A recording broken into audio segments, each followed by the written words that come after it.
Kalau Anda sedang punya masalah seberat apapun usrun, kalau masalah itu ingin diringankan oleh Allah, walaupun solusinya belum datang, maka tanamkan pada hati Anda, ini pasti selesai. Mudah. Dan teman-teman mohon maaf ya, selama kita hidup, fitrah kehidupan itu bersanding dengan ujian dan masalah. Supaya kita dapat pahala. Bukankah dari masalah itu kemudian ada kesabaran? Bukankah karena masalah Anda rajin tahajud? Besok mau ujian di kampus, malamnya tahajud. Silahkan cek. Besok mau promosi jabatan, baru baca Quran. Besok ada proyek mau lelang, baru puasa. Bukankah dengan semua itu bertambah ada motivasi untuk mendekat kepada Allah? Maka demikian pula hidup berbanding lurus dengan persoalan. Dan persoalan diberikan kepada kita bukan untuk memberikan beban, tapi supaya kualitas hidup kita meningkat. Hanya persoalannya bagaimana mengatasi persoalan itu terasa mudah ketika kita hadapi. Wa rafa'na laka dzikra. Disebut nama Anda di langit. Si fulan, abdi, hambaku. Si fulan, lihat hambaku, hambaku. Diuji dengan musibah seberat apapun, dia tenang saja. Dia dicaci tidak membalas.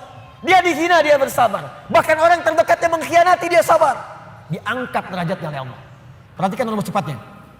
Perhatikan rumus cepatnya.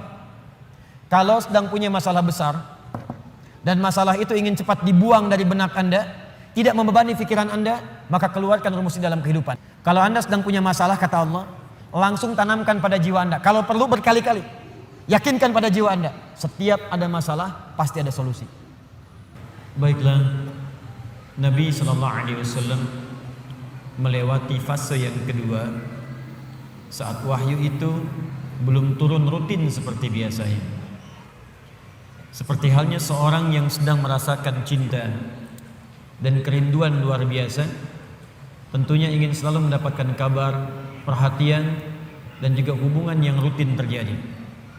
Tadi kami contohkan ketika Anda mencintai seorang anak, bahkan itu anak satu-satunya, tapi kemudian sehari tidak ada kabar, 2 hari tidak ada kabar, 3 hari tidak ada berita. Tapi yang paling kemudian memekikkan adalah juga kadang-kadang memekakkan dan memberikan beban lebih berat daripada beban barbel yang diangkat, lebih berat dibandingkan daripada beban besi yang kemudian ditimpakan ke dalam pundak, adalah datangnya orang-orang terdekat yang tidak memberikan solusi. Sudah ada persoalan, tapi dia sibuk kemudian memberatkan masalah yang dimaksudkan. Bahkan hadir celaan-celaan kemudian dari lisannya, sampai mengolok-olok dan mengatakan, sekarang udah ditinggal ya, kayak orang gila aja sendirian, harap-harap sesuatu tapi nggak dapat. Sekarang sudah nggak punya teman ya. Kalau yang bicara orang luar mungkin kita bisa abaikan karena tidak tiap hari bertemu dia. Tapi kalau yang bicara orang terdekat, bahkan hadir di samping rumah, bahkan punya status keluarga, itu yang beban paling berat dibandingkan dengan beban mengikut barbel. Itu beban paling tinggi, paling kuat dibandingkan dengan diberikannya besi ke atas pundak. Orang yang angkat barbel mungkin seketika bisa diangkat sampai ke kaki terasa beratnya, tapi bisa dilempar, selesai. Tapi kalau ada orang terdekat kemudian mencela Anda, orang terdekat memfitnah Anda, orang terdekat mengolok-olok Anda, orang terdekat menyebarkan aib Anda yang sebetulnya bukan aib pula, itu yang kadang-kadang berat untuk diterima. Di situ kadang kita merasa sedih. Ini yang terjadi keluarganya sendiri. Ini menariknya, tiba kemudian saat situasi itu terjadi di hari yang ketiganya, tiba kemudian Allah langsung turunkan 2 surah sekaligus. Termaktub dalam mushaf urutan 93 dan 94 langsung seketika. Jadi dua-duanya disebutkan satu penjamin, yang keduanya menyebutkan solusi. Bahkan beban itu langsung diisyaratkan seperti tadi kami ungkapkan. Wadduha.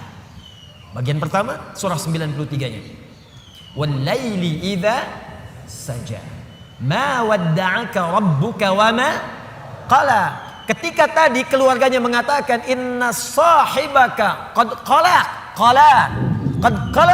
Sungguh Rabbmu sekarang, Tuhan itu yang engkau pertuhankan itu sudah meninggalkanmu. Dijawab langsung, ma wadda'aka rabbuka wa ma qala. Walal akhiratu khairul laka minal ula wala sawfa yu'tika rabbuka fatarda. Alam yajidka yatiman fa'awa wa wajadaka dhallan wa wajadaka 'ailan fa ammal yatima fala wa ammas sa'ila fala wa amma bi ni'mati rabbika. 11 ayat langsung. Apakah berhenti? Tidak. Teruskan surah yang keduanya. Langsung disebutkan tentang beban yang terasa terpikul itu. Seketika dijatuhkan bebannya oleh Allah Subhanahu wa taala. Nanti kita bahas tafsirnya. Alam nashrah laka wa wada'na an alladhi an wa rafa'na fa inna ma'al fa idza faraghta wa ila rabbika. Allahu akbar. Dua surah ini kalau kita bahas dengan benar, tanamkan, hunjamkan ke dalam jiwa, maka orang yang bisa memahaminya dengan baik, demi Allah saya katakan, beban seberat apapun akan ringan terasa ia terima dalam hidup ini. Seakan hidup gak ada beban. Sepanjang dua surah ini dipraktekkan dalam kehidupan. Karena saya yakin setiap kita itu yang hidup pasti punya beban persoalan. Jadi jangan dikira wajah-wajah yang hadir saat ini, ada yang senyum, ada yang tertawa, belum tentu gak punya masalah. Kadang-kadang tersimpan untuk merasa menghilangkan persoalan itu ketawa. Untuk merasa menghilangkan beban itu tersenyum. Bukan berarti masalahnya hilang. Dan yang paling berat adalah hal-hal yang tidak kita duga sebelumnya. Masalah itu hadir di sekitaran orang-orang dekat kita tersendiri. Dan penyebab persoalan itu adalah orang-orang yang tidak kita duga sebelumnya. Abu Jahal itu partner Nabi sebelum masuk Islam. Dalam apa? Dalam persaingan olahraga, sering bergulat juga, dan selalu Nabi menang. Abu Jahal selalu kalah. Kalah. Sampai seketika dikalahkan oleh Nabi, kalah lagi. Sampai penasaran dengan Nabi. Abu Lahab itu teman-teman sekalian, paman Nabi, bahkan anaknya menikah kemudian dengan putri Nabi SAW. Tidak mudah. Tapi apa yang terjadi? Beban itu yang paling berat yang ada di sekitarannya. Melebihi beban di kantor, melebihi beban di kampus, melebihi beban di pemerintahan, melebihi beban di pekerjaan. Saya mau tanya pada Anda, Bapak yang kerja di kantor, berat mana? Maaf ya, berat mana menghadapi pekerjaan yang rumit di kantor atau istri yang selalu cerewet? Maaf Bu ya. Atau ibu deh, berat mana menyiapkan masakan dengan suami yang sering marah-marah? Amin. Tidak mudah. Karena itu kalau yang berat saja sudah ringan bagi diri kita, maka yang kecil nggak ada apa-apanya. Yang kecil tidak ada apa-apanya. Dan teman-teman mohon maaf ya, selama kita hidup, fitrah kehidupan itu bersanding dengan ujian dan masalah. Supaya kita dapat pahala. Bukankah dari masalah itu kemudian ada kesabaran? Bukankah karena masalah Anda rajin tahajud? Besok mau ujian di kampus, malamnya tahajud. Silahkan cek. Besok mau promosi jabatan, baru baca Quran. Besok ada proyek mau lelang, baru puasa. Bukankah dengan semua itu bertambah ada motivasi untuk mendekat kepada Allah? Maka demikian pula hidup berbanding lurus dengan persoalan. Dan persoalan diberikan kepada kita bukan untuk memberikan beban, tapi supaya kualitas hidup kita meningkat. Hanya persoalannya bagaimana mengatasi persoalan itu terasa mudah ketika kita hadapi. Itu poinnya. Jelas sampai sini? Baik, mari kita mulai. Wadduha, saya bersumpah kata Allah demi waktu duha yang menghadirkan cahaya yang penuh dengan kenikmatan. Wawunya sumpah, qasam. Misal, wallahi, ya, kalau saya gunakan waw dengan kalimat Allah, wallahi ma ajidul mimhah qariban minas sabbar.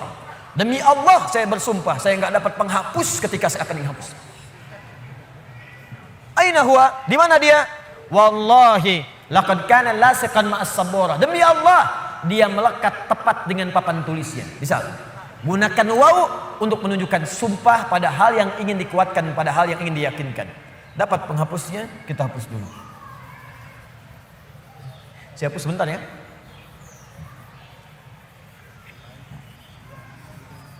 Gak apa-apa, ini memang seperti ini fitrahnya. Pertemuan kedua ke Al-Quran, datang sendiri, menangkan sendiri, ngapus sendiri, ya. Panitia nawarkan door prize, ya. Nawarkan mic, selesai, masuk surga. Alhamdulillah. Ayo lihat, saya ulang ya pelan-pelan. Wadduha, wadduha.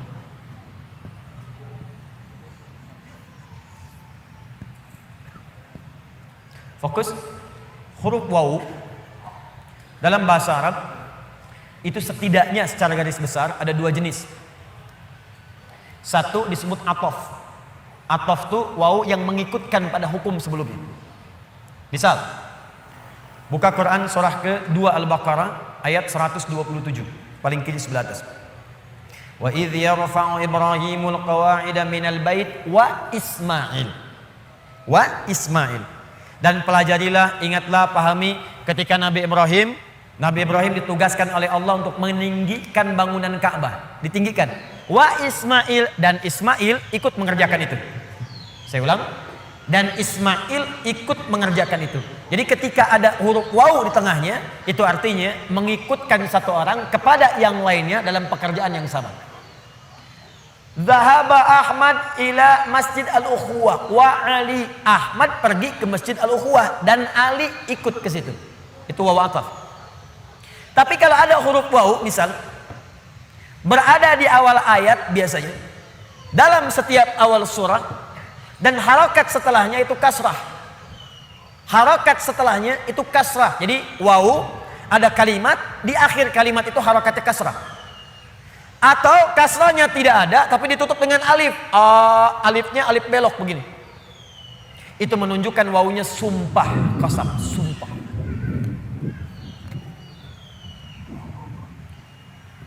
Saya ingin katakan pada Anda, kalau ada orang ragu kemudian saya bersumpah, bukankah sumpah itu bisa membuat ia lebih yakin?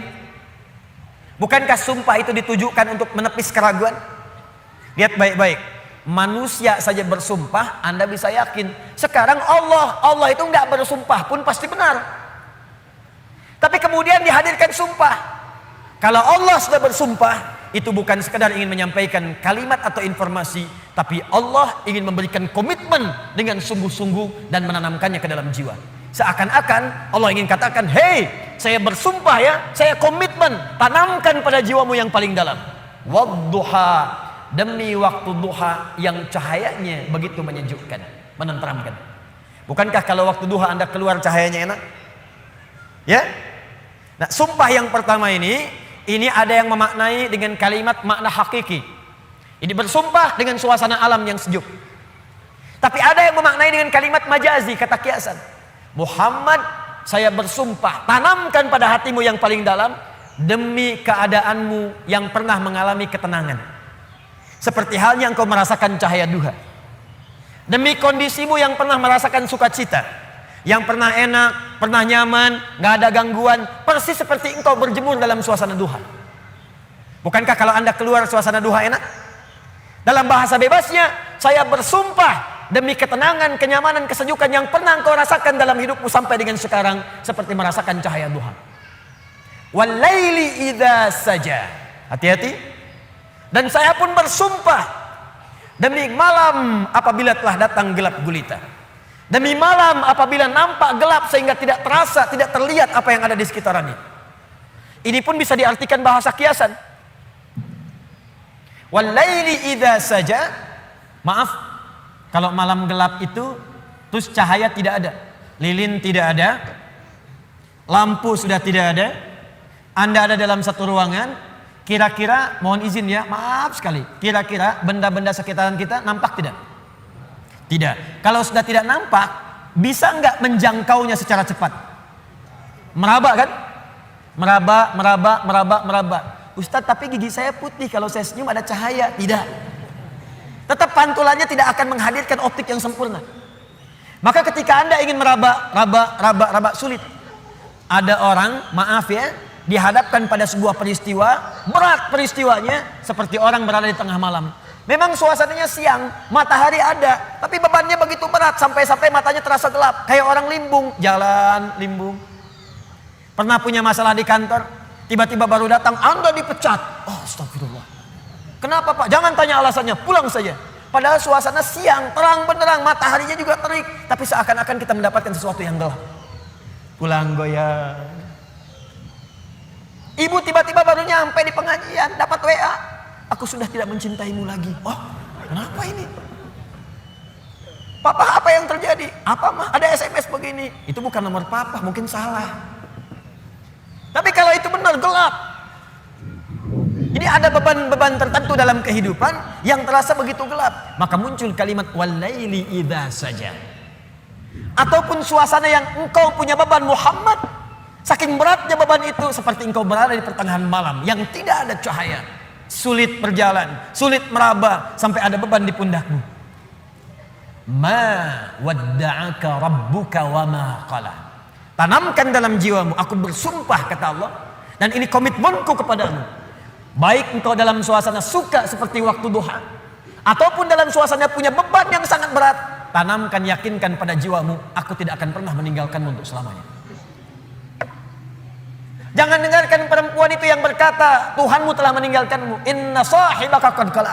Dijawab langsung oleh Allah, ma wadda'aka rabbuka wa ma qala. Gak akan pernah Tuhanmu meninggalkanmu, apalagi kemudian menjauhimu. Ini kata para ulama, ini manhaj yang pertama.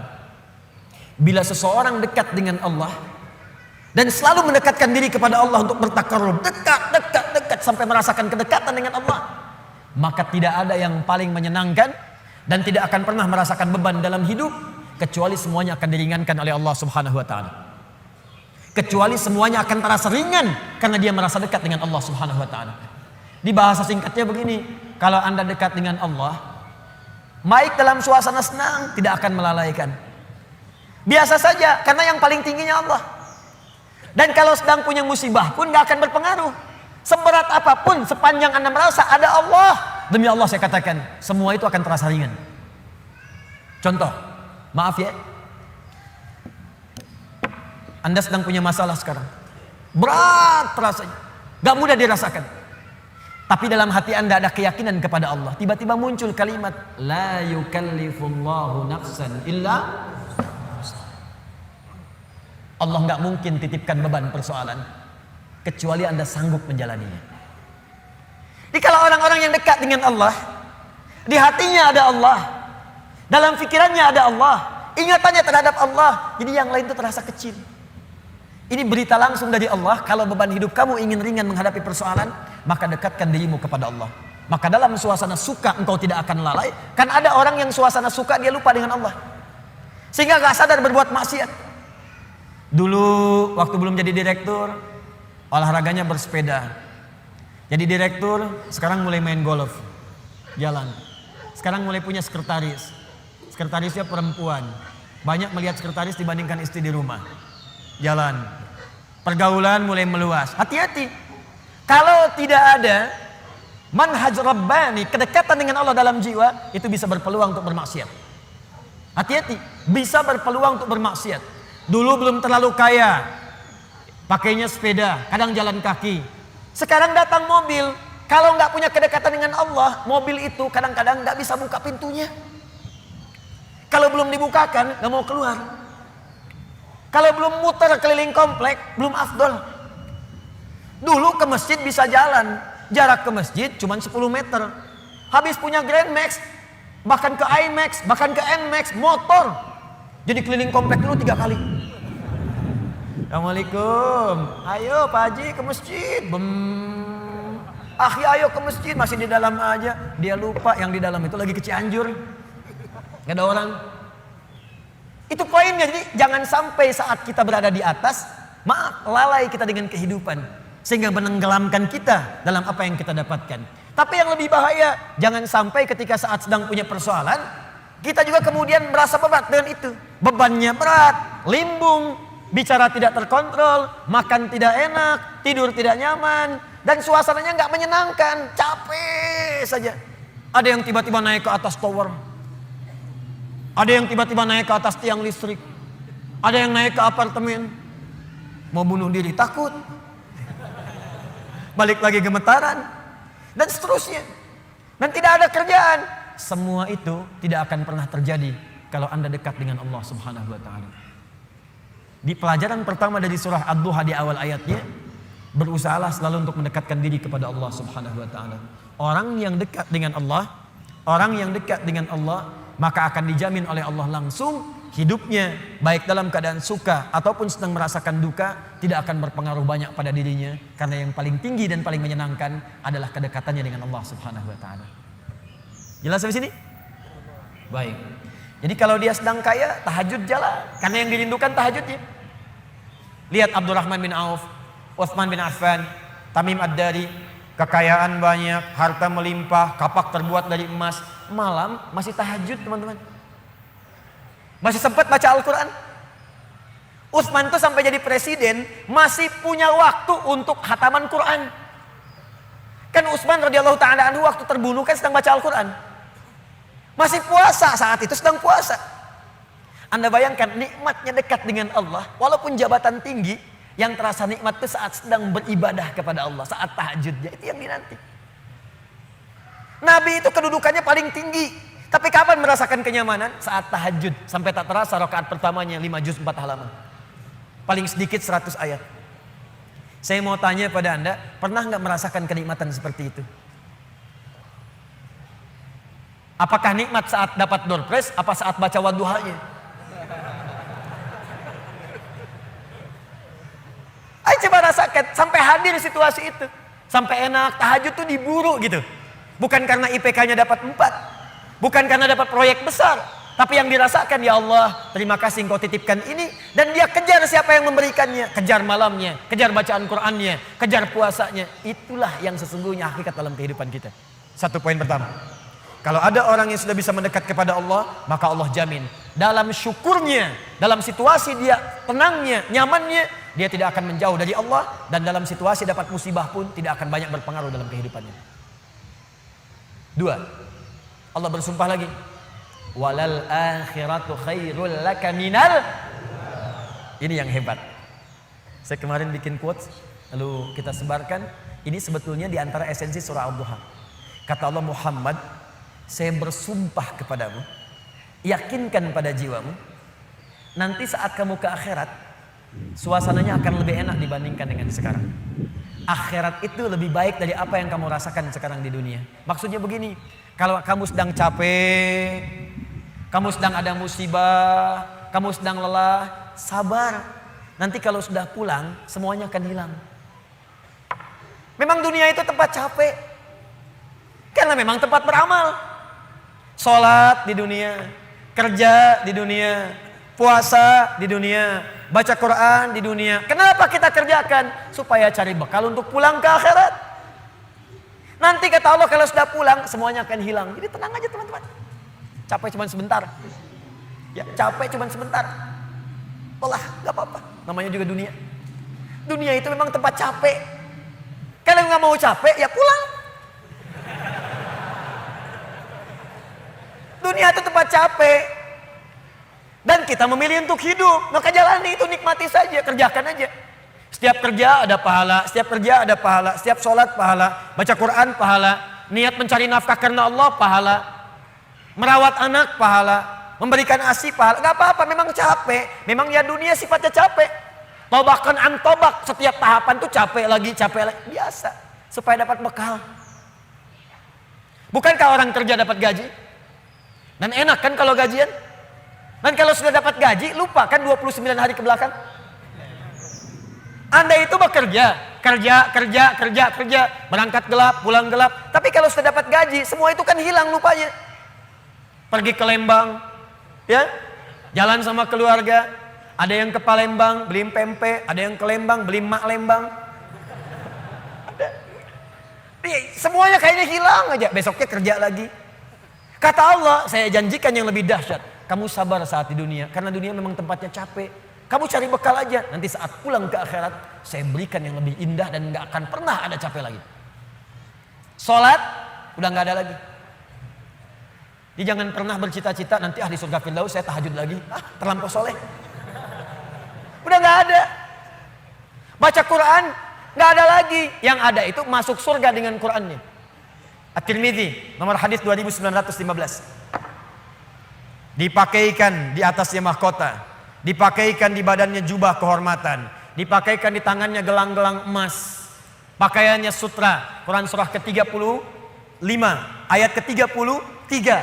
Jannatu adnin yadkhulunaha yuhallawna fiha min asawir, ya, min dhahabin wa lu'lu'a wa libasuhum fiha harir. Ahli Quran mau masuk ke surga pakai jubah, pakai mahkota, emas, sutra, semua naik.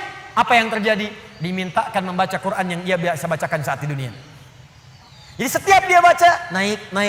Iqra wartaqi fa inna akhira qiraatika akhiru manzilatika. Baca Quran yang biasa engkau bacakan saat di dunia. Nanti akhir bacaanmu, di situ tempat tinggalmu di surga. Dan berita baiknya, dia bisa menggandeng bapaknya, ibunya, suaminya, istrinya, anak-anak, cucu ikut di belakang semua. Kalau mereka orang yang beriman dan soleh di hadapan Allah Subhanahu wa taala. Dipimpin oleh ahli Quran, naik ke surga. Dia bacakan sampai minal jinnati wan nas, puncak surga yang paling tinggi. Begitu nyampe di situ, dikunjungi oleh semua malaikat dari 8 pintu surga. Itu ada di Quran surah 13 ayat ke-24. Wal malaikatu yadkhuluna alaihim min kulli bab. Dan malaikat semua mengunjungi dia dari semua pintu, mengucapkan salam. Lihat kalimat pertamanya, salamun alaikum bima sabartum. Selamat ya, saat di dunia kamu sabar cari bekal. Sabar capek. Sabar mengeja huruf tadi Iqra. Sabar menghafal. Sampai ada yang mencela. Sabar, orang lain ngejar dunia, Anda ngejar akhirat, sabar. Orang lain cari ini, luaskan rumah, tambah mobil, tambah kendaraan, meninggal, gak dibawa. Anda sabar. Masya Allah, orang akhirat. Saya ngelihat ada ahli Quran tuh, seringkali saya berhadapan dengan ahli Quran tuh dari daerah-daerah, seringkali menangis. Ada yang datang pengen setoran. Anda bisa kebayang gak suaminya, pekerja mungkin kasar, orang sebutnya kuli. Istrinya ngambilin kayu bakar, kadang ke sawah. Anaknya bahkan ada yang masih kemudian kecil-kecil. Tapi kalau Anda berkunjung ke rumahnya, semua makanan dihidangkan yang mampu dia suguhkan. Lalu keluar kalimat alhamdulillah, Abi kalau bekerja dapat uang banyak sekali, 500.000 sebulan, 500.000 banyak sekali, syukur. Ternyata perempuan itu sudah punya sanad hafalan Quran 7 qiraat. Lelakinya hafal Quran, anaknya hafidz semua.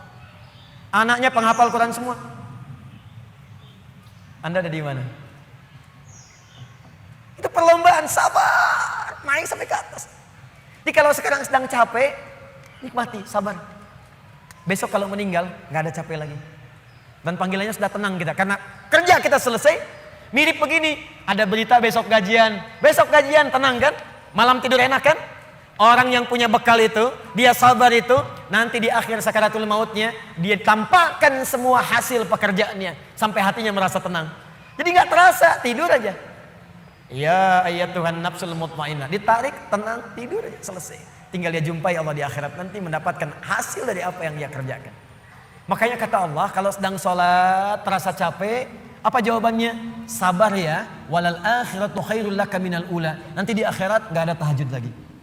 Kalau sedang menghafal Quran capek, sabar ya. Nanti di akhirat gak ada menghafal lagi. Abadi sifatnya, wafat selesai hafalan itu. Kalau sedang kena musibah, sabar ya, sabar. Jalani dulu, zikir kepada Allah supaya dapat pahala. Nanti setelah meninggal gak ada masalah lagi, tenang. Nanti pulang selesai semua. Jadi kalau ini kita tanamkan dalam jiwa kita, setiap punya masalah, nanti beres kok insya Allah. Selesai kok. Memang saya jalani aja sampai waktunya saya wafat. Saya pulang, saya dapatkan semua kenikmatannya. Masya Allah. Ustadz beneran? Benar. Surganya banyak? Banyak Ustadz. Alhamdulillah. Tapi Ustadz, kalau di surga pengen ngerokok, bisa enggak? Ya kalau bisa silakan, ambil apinya di neraka. Nikmat, sudah selesai. Kemudian apa yang terjadi? Wala saufa yu'tika rabbuka fatarda. Ini yang paling dahsyat. Nanti di akhirat kata Allah, kalau kamu sabar saat di dunia sekarang, Bu, Pak, sabar tahajud, sabar merawat anak, sabar sekolahkan mereka ke pesantren, sabar talaki Al-Quran, sabar berjamaah ke masjid, Anda kerja di pemerintahan, kerja jadi pegawai, ada yang berdagang, ada yang bisnis, sabar, waktunya sholat, waktunya zakat, sabar. Nanti kata Allah, saat pulang ke akhirat, wala saufa yu'tika rabbuka fatarda. Saya akan berikan semua yang kamu inginkan sampai puas. Kaidah nikmat itu, kaidah nikmat. Semua bicara termasuk dalam Al-Quran. Selama hidup di dunia, kaidah nikmat itu gak ada yang pernah puas. Saya ulang ya, nikmat itu gak ada yang pernah puas. Contoh, punya sepeda nikmat bukan? Punya motor nikmat tidak? Punya mobil nikmat tidak? Pertanyaan saya, ketika Anda dapat sepeda, apakah merasa cukup dengan sepeda? Kalau sudah dapat sepeda, pengen apa? Sudah dapat motor, pengen apa? Sudah punya mobil, pengen apa? Pesawat. Garasi nggak punya. Nerbangin nggak bisa, masih pengen. Belum menikah, pengen apa? Menikah. Sudah menikah, pengen apa? Punya anak. Sudah punya anak, pengen apa? Pengen cucu. Semua terus, jadi nggak ada puasnya. Nikmat itu terus pengen. Nanti di akhirat, kata Allah, nanti di akhirat saya akan berikan kepadamu sampai kamu puas. Sampai Anda mengatakan, ya Allah, cukup ya Allah, puas. Sekarang mah pengen terus, pengen. Nanti puas ya Allah, cukup puas. Ini semuanya nikmat. Sampai selesai semua. Makanya bersabar, dunia sebentar. Sebentar mas, besok meninggal, selesai masalah. Mau besok meninggal? Susah. Sabar. Dan alhamdulillahnya nggak ada yang dikasih tahu kapan meninggal. Kalau diberitahu, bisa jadi kita pun nggak semangat. Sebentar lagi Anda akan meninggal. Jam 8:45, kemudian 45 detik. Waduh, kajian udah bubar, nggak pulang di masjid aja. Astagfirullah. Kenapa Pak? 2 menit lagi. Ini amalan nggak terencana. Ini karena kita nggak tahu kapan wafat, kita bisa merencanakan. Malam ini tahajud insya Allah jam sekian. Saya mau istighfar jam sekian. Besok subuh di masjid A, zuhur di masjid B. Punya rencana. Dan ketika merencanakan, niat muncul. Dan itu niat ketika muncul, pahala dituliskan. Bukankah innamal a'malu binniyat? Innamal a'malu binniyat. Di ketika niatnya itu sampai, pahala dituliskan. Ini panitia ini nggak akan dihisab, nggak akan diberikan pahala berdasarkan mic-nya bunyi atau putus. Tapi udah ada niat nih, yang penting ada niatnya, ada pahalanya. Masalah bunyi putus, perjuangan saya di sini. Jelas ya? Baik, wala saufa yu'tika rabbuka fatarda. Jadi gini maksudnya, kalau sedang capek, sedang lelah, apalagi kemudian beban itu datang dari orang-orang terdekat. Teman sekantor tiba-tiba misalnya nampak mengkhianati, ada mencela, ada macam-macam. Ingat Allah, maka Anda akan lapang. Ingat Allah, maka tidak akan ada beban. Dan ingat semua itu akan berakhir ketika kita wafat. Kalau itu ada dalam diri kita, maka demi Allah saya katakan, beban itu seberat apapun akan ringan. Ingat itu baik-baik.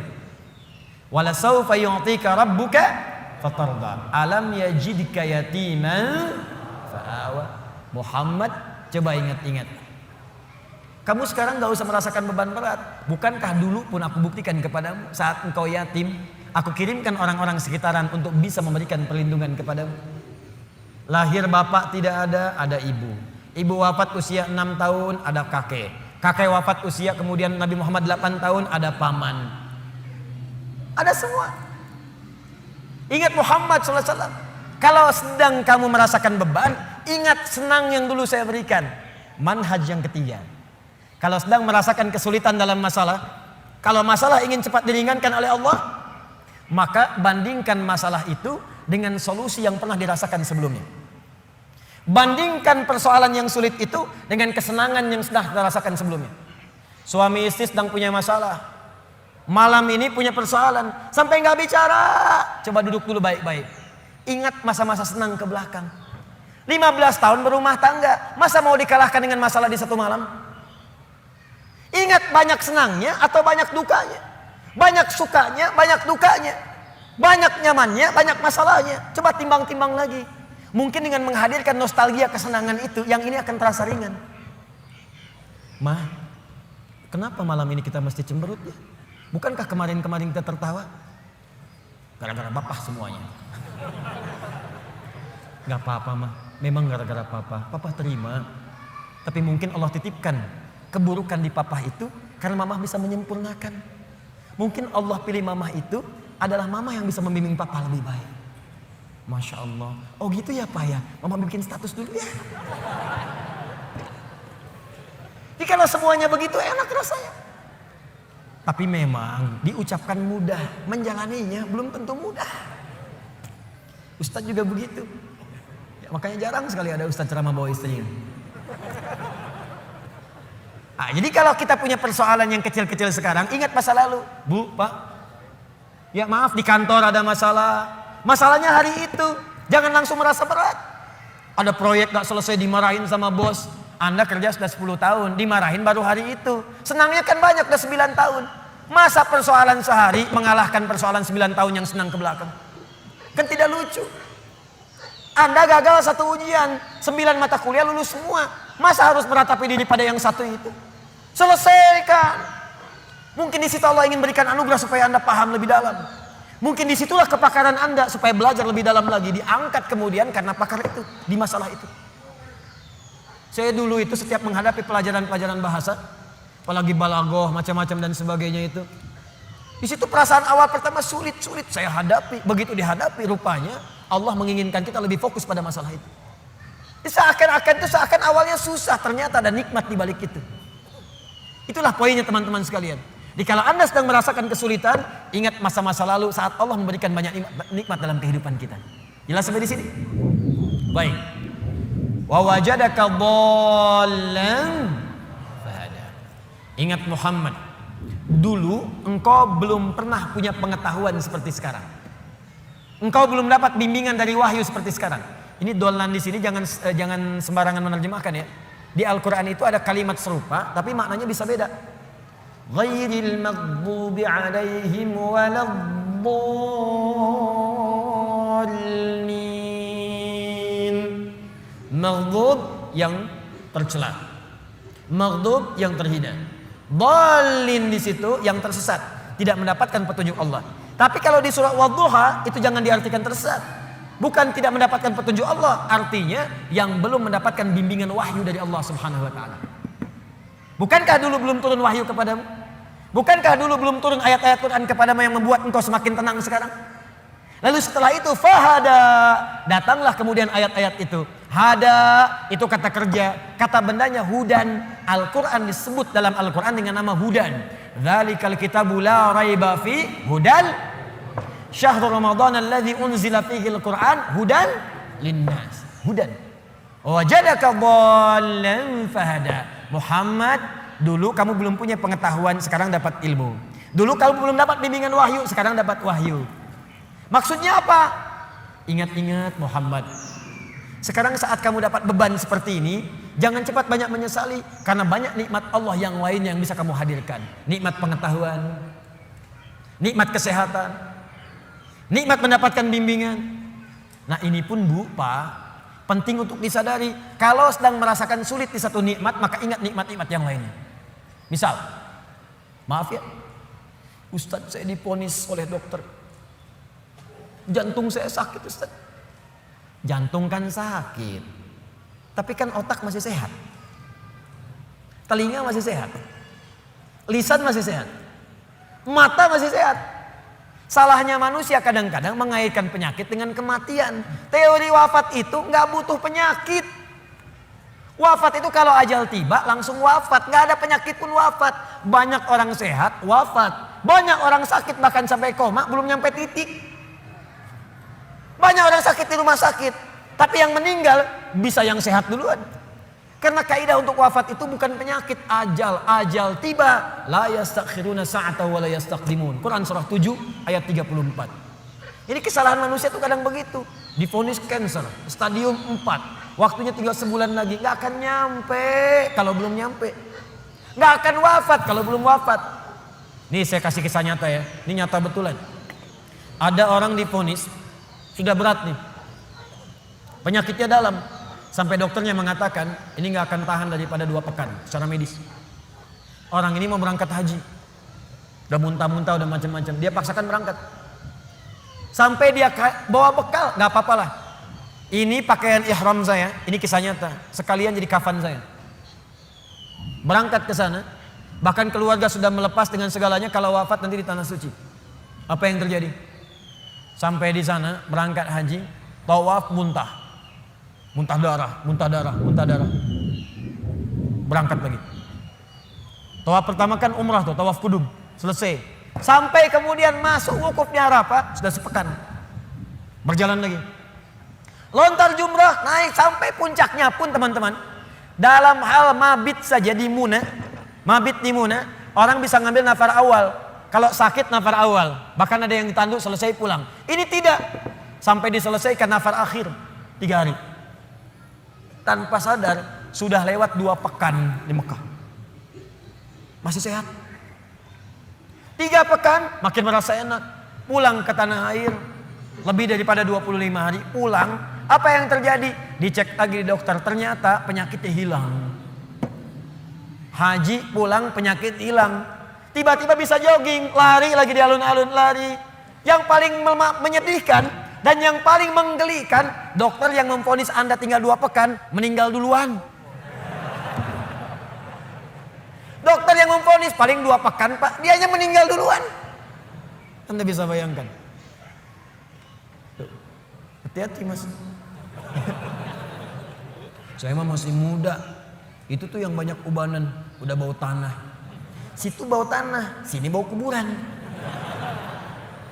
Jadi kita nggak bisa menugak harap-harap meninggal di tanah suci, bisa kembali di tanah kusir. Harap-harap wafat di tanah kusir, wafat di tanah abang. Jadi bisa dimanapun, nggak bisa kita pilih. Karena itu kita diajarkan oleh Allah Subhanahu Wa Taala, hati-hati. Kalau kita mendapatkan merasa kurang di satu nikmat, maka segera evaluasi diri. Barangkali nikmat yang lain lebih banyak yang pernah kita dapatkan. Apakah kita hanya akan jauh dari Allah hanya karena satu yang kita rasakan itu? Sementara Allah berikan banyak kepada kita. Nah ini pelajaran penting juga. Awas, awas. Karena ini nanti terkait nanti dengan hal-hal penting. Ada yatim, ada yang lain, ada peminta, ada yang lainnya. Perhatikan baik-baik. Fokus baik-baik. Jangan sampai hubungan Anda pun dengan orang. Karena ayat ini punya hablum minan nas, hablum minallah. Hablum minallah vertikal, hablum minan nas horizontal. Jangan sampai Anda punya hubungan dengan orang sudah bertahun-tahun baik, putus hanya karena satu persoalan yang terjadi di satu hari. Sering terjadi begitu. Anda nggak sadar, bertahun-tahun berteman, bertahun-tahun berkolega, bertahun-tahun bertetangga, di pemerintahan, di jabatan, di harta benda, di macam-macam. Cuman gara-gara satu persoalan lupa dengan kebaikan yang pernah terjadi di masa-masa lalu. Kalau itu terjadi dalam hidup Anda, maka Anda sedang dikuasai oleh setan. Anda sedang jauh dari Allah. Karena ayatnya mengatakan, orang yang dekat dengan Allah tidak akan dipengaruhi oleh persoalan-persoalan yang tiba seketika, dan dia tidak akan melupakan kebaikan-kebaikan yang pernah terjadi di masa lalu. Lawan dari Allah itu taugut. Taugut terbesar itu setan. Allahu waliyul ladzina amanu yukhrijuhum minadh dhulumati ilan nur wal ladzina kafaru awliya'uhumut taghut. Taugut terbesar setan. Jelas sampai sini? Awas, hati-hati, kasusnya banyak terjadi. Banyak terjadi di pemerintahan karena masalah persaingan, sudah lama tiba-tiba sehari nggak sahabatan lagi. Di perdagangan karena masalah proyek satu, padahal sahabatan karena proyek satu, tiba-tiba jadi musuh yang sangat dalam. Bertetangga sudah puluhan tahun gara-gara pohon mangga, buahnya di si A, ya maaf, pohonnya di si B, buahnya ke si A, jatuhnya ke si A melulu, ribut, nggak selesai. Ada kejadian begitu? Banyak. Kalau Anda dekat dengan Allah, Anda akan lapang. Mau mangga silahkan Pak, kalau bisa ambil dengan pohon-pohonnya dari sini. Jelas ya? Baik, kalau sudah seperti itu, maka syukuri semua nikmat tadi. Fa ammal yatima fala taqhar. Muhammad sallallahu alaihi wasallam, dulu kamu pernah yatim, kamu dirawat, maka sekarang syukuri nikmat dengan merawat anak yatim. Nah, ini maksudnya, maaf sekali lagi, tolong hadirkan syukur sesuai dengan nikmat yang telah Allah berikan kepada kita. Contoh, Allah berikan nikmat harta, maka keluarkan syukur itu dalam bentuk harta juga. Rajin bersedekah, rajin berinfak. Ya, Allah berikan nikmat Al-Quran, maka berikan bentuk syukur dengan bentuk Al-Quran juga. Ke masjid imami, ajari murid-murid Quran, buka majlis ta'lim tentang Quran, itu bentuk syukurnya. Di ketika Nabi pernah yatim, dirawat oleh orang lain, kemudian kata Allah, wujudkan bentuk syukurmu dengan merawat anak yatim juga. Fa ammal yatima fala. Maka jika ada anak yatim, sayangi, sayangi, sayangi, sayangi. Wa ammas sa'ila fala tanhar. Kalau ada orang nanya, kamu kan Muhammad saya berikan ilmu, berikan Al-Quran, berikan wahyu, maka bentuk syukurnya setiap ada orang bertanya tentang ilmu, tentang wahyu, berikan kepadanya. Berikan. Jangan tutupi. Sesuai dengan kadar kelapangannya. Maka itulah prinsipnya, kalau kita ingin bersyukur dan ditambah nikmatnya oleh Allah, setiap diberikan nikmat maka cepat syukuri nikmat itu sesuai dengan fungsinya.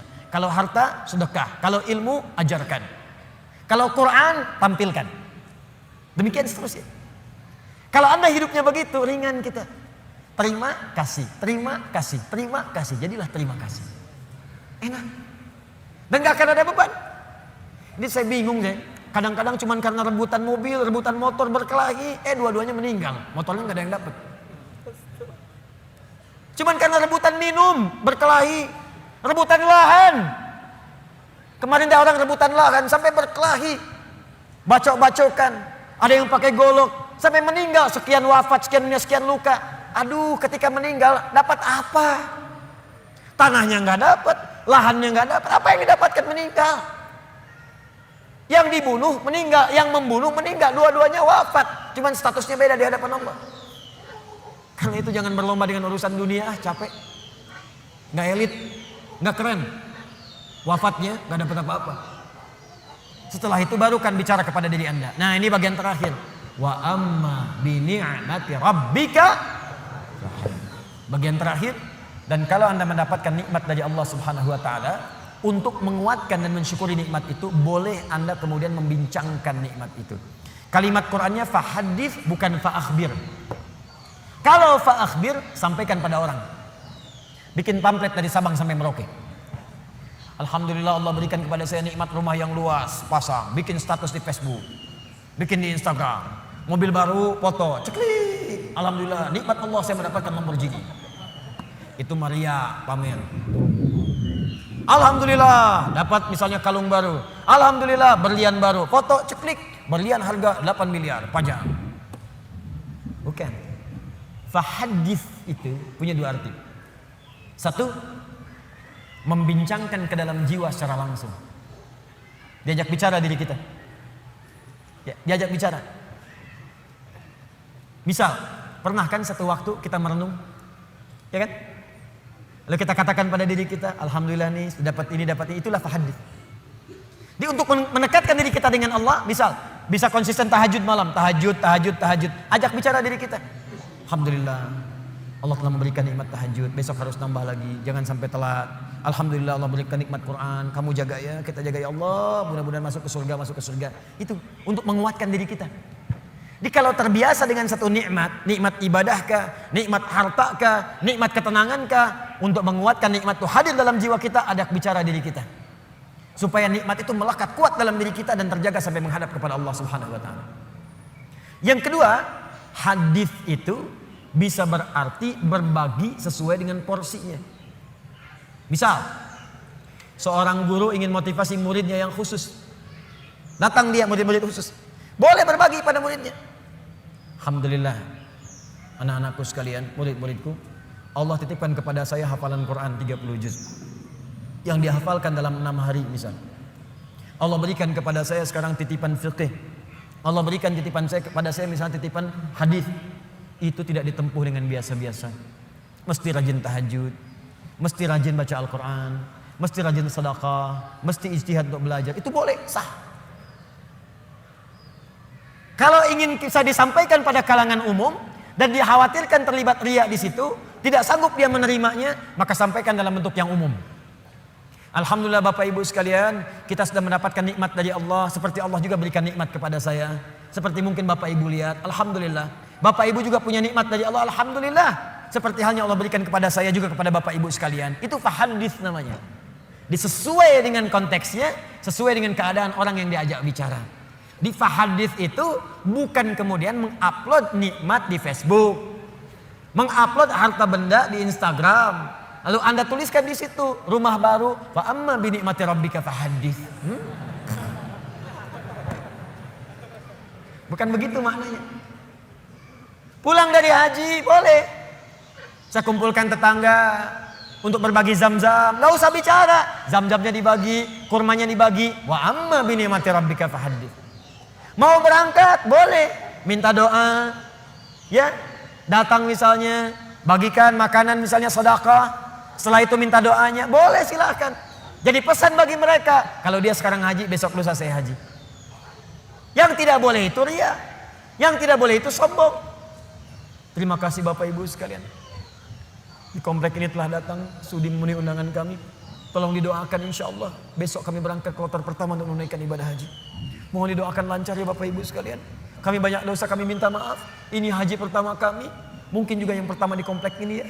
Ya Pak RT belum haji, ya Pak RW belum haji, ya juga tetangga sekalian belum haji. Nanti di sana kami doakan, insya Allah supaya cepat berhaji seperti kami sekarang. Habis pahala. Nyampe depan Ka'bah foto ceklik, kirimkan ke grup komplek. Hari pertama sholatnya dekat Ka'bah. Habis. Itu bukan fa'amma bi ni'mati rabbika fahaddits. Jelas ya? Nah kalau sudah begitu maka lapang hati kita. Lapang. Dekat dengan Allah ada beban hilang. Kekayaan datang tidak silau. Berbagi nyaman, enak gitu.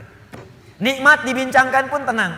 Kalau sudah tenang hati lapang, dalam bahasa Arab sesuatu yang lapang, sesuatu yang tenang itu disebut dengan syarah namanya. Kalau kelapangannya terasa dalam disebut dengan insyirah namanya. Maka setelah Ad-Duha diturunkan, hati Nabi merasa lapang. Tenang.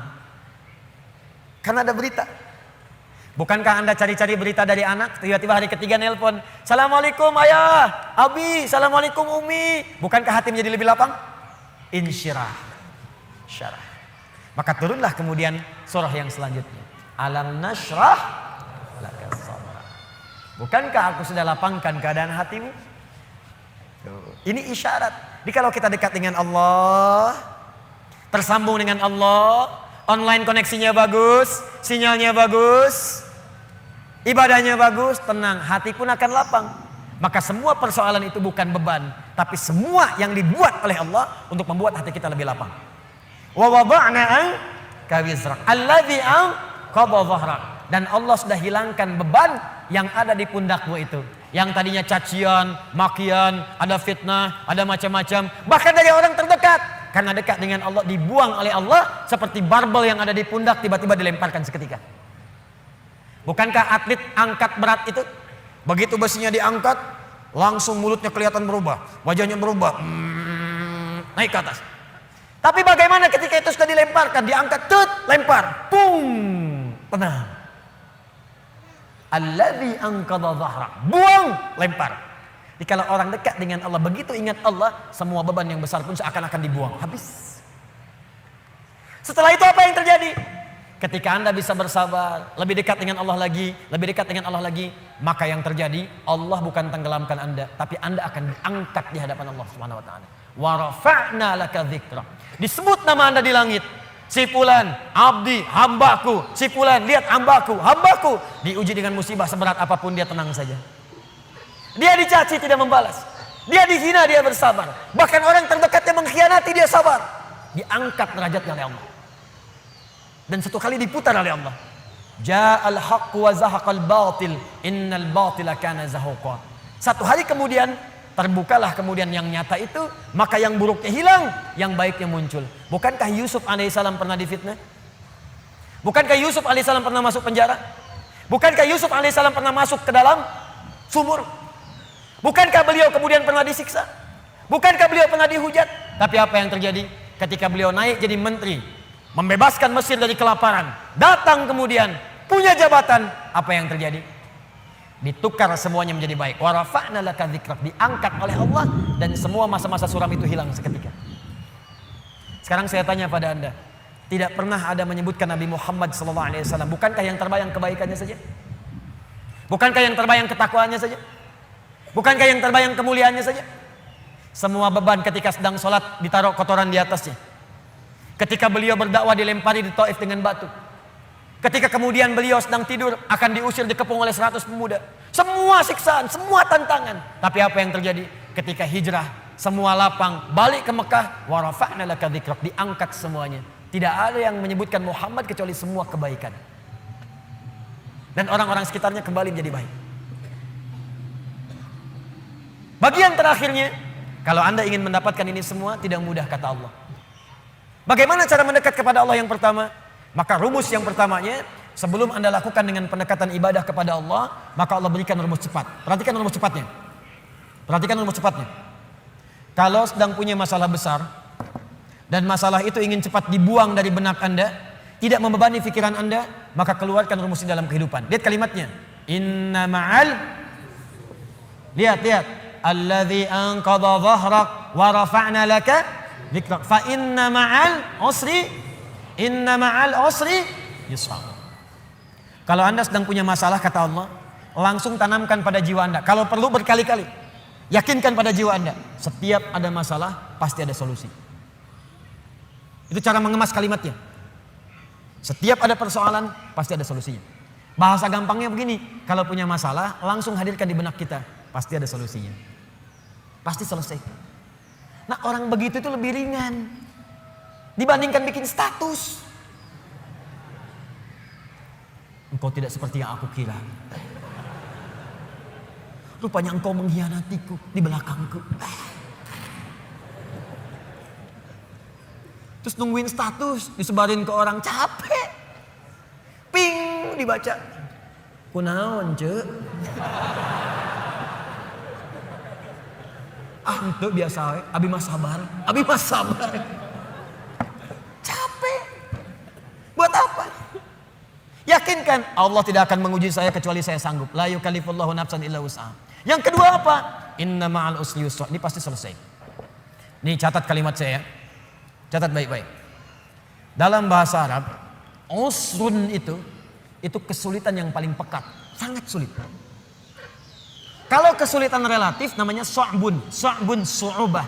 Bagi si fulan sulit, bagi yang lain mudah. Su'bun. Tapi Allah tidak pernah mengatakan begini. Inna ma'as su'ubati yusra. Gak pernah. Kalau su'bun, si fulan gampang, yang lain susah. Saya tanya begini deh. Maaf ya. Bahasa Arab itu susah atau gampang? Susah. Kata siapa? Saya tinggal di beberapa negara di Arab, cukup lama di sana. Saking gampangnya bahasa Arab, anak-anak kecil begini bisa bahasa Arab.